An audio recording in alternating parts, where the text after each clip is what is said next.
TVK chief Vijay తన party cadre తో close door meeting నిర్వహించారు. కాంచీపురం జిల్లాలోని 3 తాలూకాల నుంచి ఎంపిక చేసినటువంటి క్యాడర్ తో ఆయన సమావేశమయ్యారు.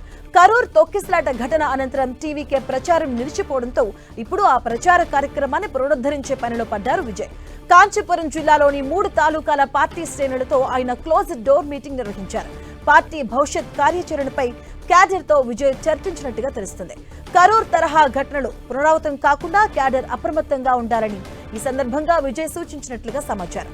తమిళనాడు అసెంబ్లీ ఎన్నికల్లో గెలిపే లక్ష్యంగా టీవీకే పార్టీని స్థాపించినటువంటి విజయ్ కరూర్ బహిరంగ సభతో ప్రచారానికి శ్రీకారం చుట్టారు. అయితే తొలి ర్యాలీలోనే తొక్కిసలాట చోటు చేసుకుని 41 మంది ప్రాణాలు కోల్పోయారు. దీంతో దాదాపు 3 నెలలుగా ప్రచారం నిలిచిపోయింది. ఈ క్రమంలో డిసెంబర్ 4న సేలంలో ప్రచార ర్యాలీ కోసం టీవీకే పోలీసులను అనుమతి కోరగా వారు నిరాకరించారు.